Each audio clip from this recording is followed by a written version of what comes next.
গত ফ্যাসিস্ট আওয়ামী লীগ সরকারের দোসররা এখনও সাহসী বক্তৃতা দিয়ে যাচ্ছে।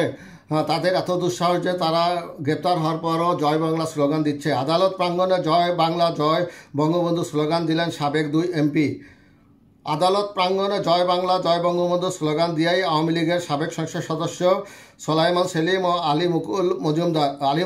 আলী আজম মুকুল আজ বৃহস্পতিবার ঢাকার চিফ মেট্রোপলিটন ম্যাজিস্ট্রেট আদালতে হাজির করার সময় তারা এই স্লোগান দেন।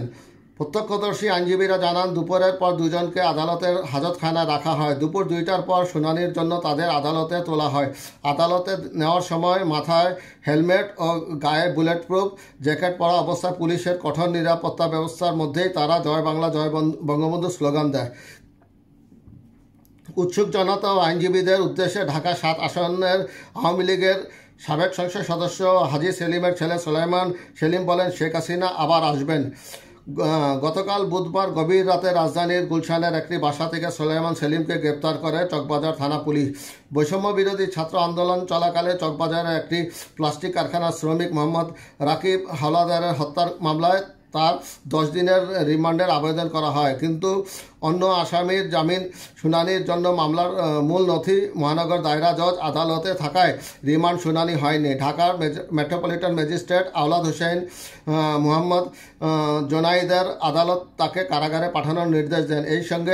একই সঙ্গে রিমান্ড ও জামিন শুনানির জন্য 27শে নভেম্বর দিন ধার্য করেন আদালত।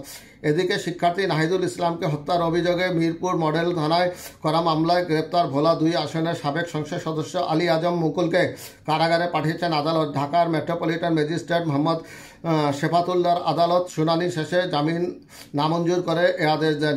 আলী আজম মুকুলকে আদালতে হাজির করা হয়। এরপর মামলার তদন্ত কর্মকর্তা পুলিশের এসআই মোহাম্মদ আল আমিন তালুকদার তাকে কারাগারে আটক রাখার আবেদন করেন। এর আগে বুধবার সন্ধ্যা 7:30টায় রাজধানীর হাজারীবাগ এলাকা থেকে আলী আজম মুকুলকে গ্রেপ্তার করে র্যাব 2। পরে তাকে মিরপুর মডেল থানা পুলিশে সোপর্দ করা হয়। ঢাকার আইনজীবী দেলোয়ার হোসেন আজকের পত্রিকাকে বলেন, আদালতে নেওয়ার সময় সাবেক 2 সংসদ সদস্য জয় বাংলা জয় বঙ্গবন্ধু স্লোগান দেন। অ্যাডভোকেট মোহাম্মদ সোহেল বলেন, গ্রেপ্তার 2 আওয়ামী লীগ নেতা স্লোগান দিয়েছেন। বিষয়টি উৎসুক লোকজন বেশ উপভোগ করেছেন।